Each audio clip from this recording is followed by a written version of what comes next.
बिस्मिल्लाहिर्रहमानिर्रहीम अल्हम्दुलिल्लाहि रब्बिल आलमीन नहमदुहु व नुसल्ली अला रसूलिल करीम अल्लाहुम्मा सल्लि अला सय्यिदिना मौलाना मुहम्मदिन व अला आलि सय्यिदिना मौलाना मुहम्मदिन व बारिक व सल्लिम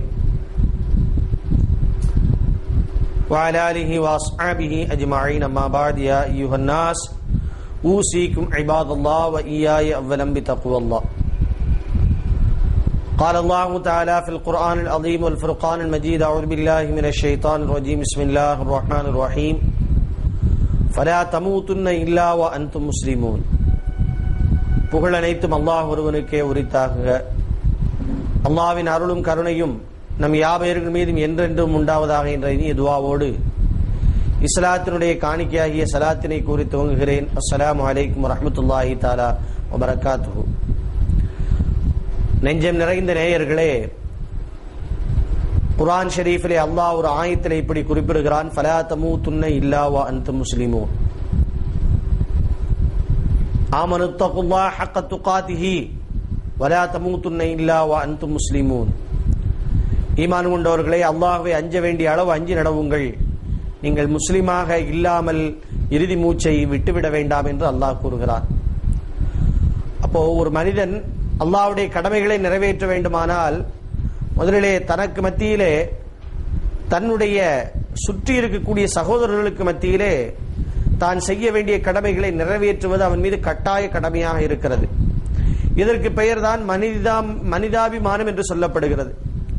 ஒரு மனிதனுக்கு அவன் பிற மனிதர்களிடத்திலே எவ்வாறு நடந்து கொள்ள வேண்டும் என்பதை போதிப்பதற்கு பெயர்தான் மனிதநேயம். இதைத்தான் அல்லாஹ் தஆலா சொல்லுகிறான், எனக்கு நீங்கள் செய்ய வேண்டிய கடமை என்று அல்லாஹ் சொல்லுகிறான்.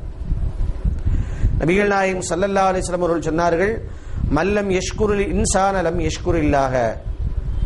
மக்களை யார் சந்தோஷப்படுத்தவில்லையோ அவர்கள் அல்லாஹ்வுடைய சந்தோஷப்படுத்தியதை அல்லாஹ் ஏற்றுக்கொள்வதில்லை. மக்களுக்கு மத்தியிலே யார் நன்றி பாராட்டி நடக்கவில்லையோ அவர்கள் செலுத்திய நன்றி எல்லாம் ஒப்புக்கொள்வதில்லை என்று கண்மணி நாயகம் ஸல்லல்லாஹு அலைஹி வஸல்லம் அவர்கள் நமக்கு சொல்லி தந்திருக்கிறார்கள். அப்ப பிறருக்கு நன்றி பாராட்டுவது என்பது, பிறரை சந்தோஷப்படுத்துவது என்பதுதான் மனிதாபிமானம், வேற ஒன்றும் கிடையாது.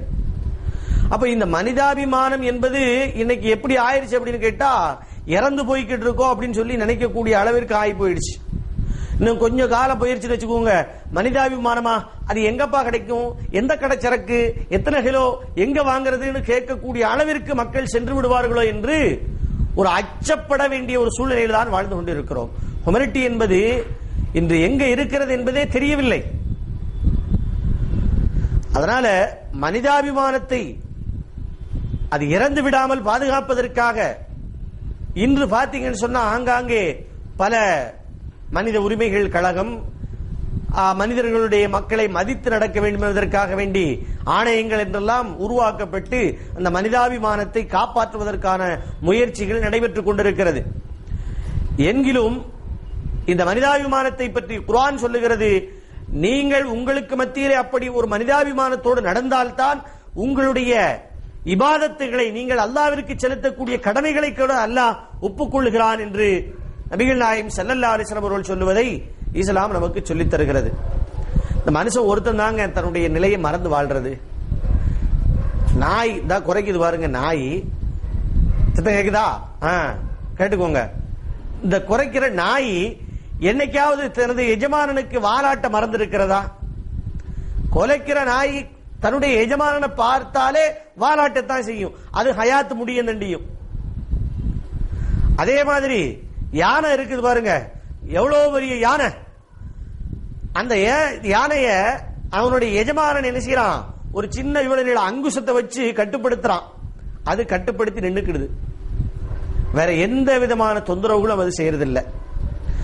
கரடு முரடான மலை பாதைகளில் கூட கனத்த மரத்தடிகளை இலகுவாக நகர்த்தும் அளவிற்கு சக்தி படைத்த அந்த யானை தன்னுடைய பாகன் வைத்திருக்கக்கூடிய அந்த அங்குசத்திற்கு, தன் பாகன் கட்டி வைத்திருக்கக்கூடிய சங்கிலிக்கு, கயிறுக்கு கட்டுப்பட்டு எந்த விதமான மீறுதலும் இல்லாமல் கட்டுண்டு கிடக்கிறது.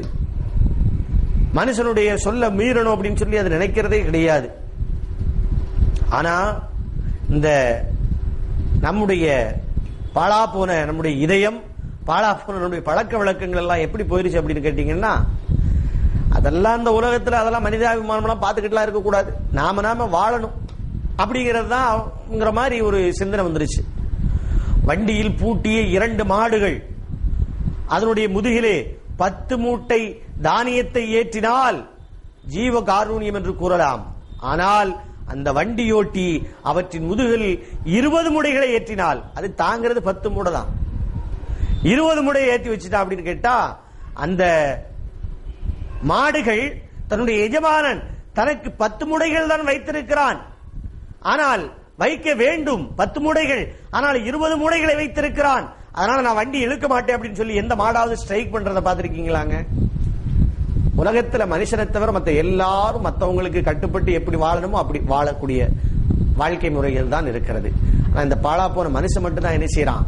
மனிதாபிமானம் மறந்து, தன் உடன் பிறந்தவர்களை மறந்து, தான் தோன்றித்தனமான ஒரு போக்கிலே போய் கொண்டிருக்கிறான்.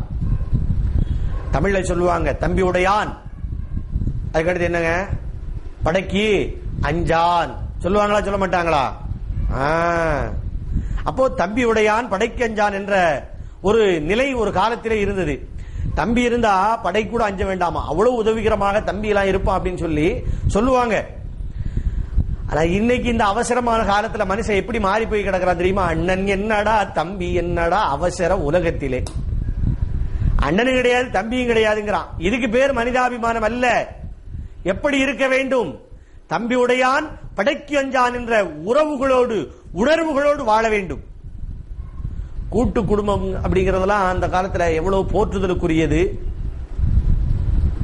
அந்த கூட்டு குடும்பத்தில் எவ்வளவு நன்மைகள் இருக்கிறது என்பதெல்லாம் அந்த கூட்டு குடும்பத்திலே வாழக்கூடியவர்களுக்கு தெரியும். ஆனா இன்னைக்கு அந்த கூட்டு குடும்பத்திலே இருக்கக்கூடிய மனிதாபிமானமான ஒரு காரியங்கள், ஒரு உடம்பு சரியில்லாட்டி இன்னொருத்தவங்க துணைக்கு அழைச்சிட்டு போறது, ஒருத்தர் படுத்துக்கிட்டா இன்னொரு வீட்டு வேலைகளை செய்யறது, எத்தனை இருக்குது பிள்ளைங்களை பாக்குறதுக்கு ஆளு. இப்படி ஒவ்வொருத்தரும் ஒரு குடும்பத்தில் இருக்கக்கூடிய எல்லா உறுப்பினர்களும் ஒருவர் மற்றவரோடு இணைந்து உதவி செய்து வாழக்கூடிய அந்த வாழ்க்கை முறை கூட்டு குடும்பத்திலே இருந்தது. இதுதாங்க மனிதாபிமானம், ஒருத்தர் ஒருத்தருக்கு ஒத்தாசையா இருக்கிறது. ஆனா இன்னைக்கு எப்படி ஆகிட்டு போயிட்டு தெரியுமா? எலி வளையானாலும் தனி வளைய வேண்டும்.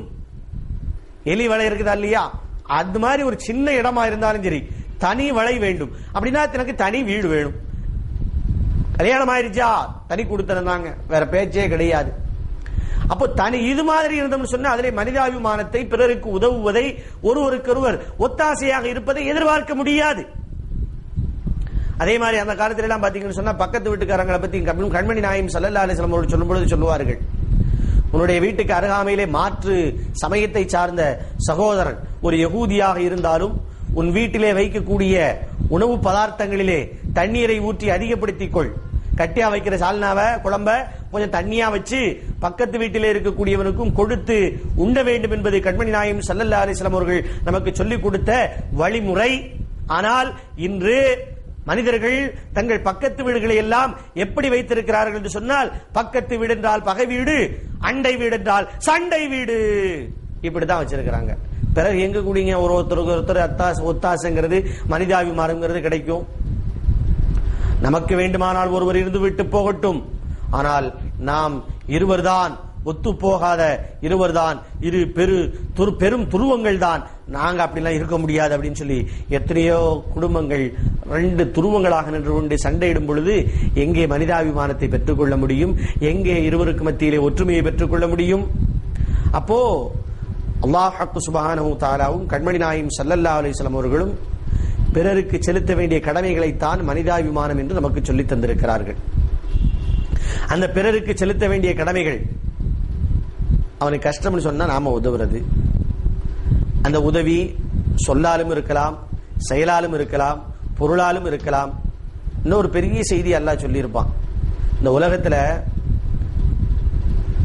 மனிதர்கள் எல்லாத்தையும் அல்லாஹ் சொல்லும் பொழுது அல்லாஹ்வுடைய குடும்பம் என்று கண்மணி நாயகம் ஸல்லல்லாஹு அலைஹி வஸல்லம் அவர்கள் சொல்லி தந்திருக்கிறார்கள். அப்ப இந்த எல்லா குடும்பத்தை சார்ந்தவர்களும் ஒருவருக்கு மத்தியிலே சகோதர பாசத்தோடு, வாஞ்சையோடு, ஒருவருக்கு மத்தியிலே ஒத்தாசையோடு, ஒருவருக்கு மத்தியிலே நட்போடு இருக்க வேண்டும் என்பதுதான் மார்க்கம், இஸ்லாம் சொல்லித் தரக்கூடிய வழிமுறை. அதுல பாத்தீங்கன்னு சொன்னா அந்த நான் முதல்ல உங்கள்கிட்ட வாசித்து காட்டிய ஹதீஸ்ல மல்லம் யஷ்குரில் இன்சான் என்ற வார்த்தையிலே இருக்கிறது இந்த உலகம் எல்லாமே அல்லாஹ்விற்கு முன்னாடி ஒரே குடும்பம் என்பது. ஏனென்று சொன்னால் மல்லம் யஷ்குரில் இன்சான கண்மணி நாயகம் ஸல்லல்லாஹு அலைஹி வஸல்லம் அவர்கள் சொல்லும் பொழுது மல்லம் யஷ்குரில் இன்சான மக்களுக்கு மத்தியிலே நன்றி பாராட்டாதவன் லம் யஷ்குரில்லாஹ் அல்லாஹ்விற்கு நன்றி செலுத்தியவனாக ஆக மாட்டான் என்று சொல்லுகிறார்கள். மக்கள்ல யாரெல்லாம் இருப்பா? அவன் ஈமானுடையவனாகவும் இருப்பான், ஈமான் இல்லாத பிற சமயத்தை சகோதர சமயத்தை சார்ந்தவனாகவும் இருப்பான், எல்லா வகையை சார்ந்த மக்களும் அதிலே இருப்பார்கள். மனிதர்கள் என்று எல்லாருக்கும் சொல்லப்படும். பாய் உங்களுக்கு தான் மனுஷன் இல்ல, நீங்க பாய் இல்ல அதனால நீங்க மனுஷன் இல்ல அப்படின்னு யாரையும் சொல்ல மாட்டோம்.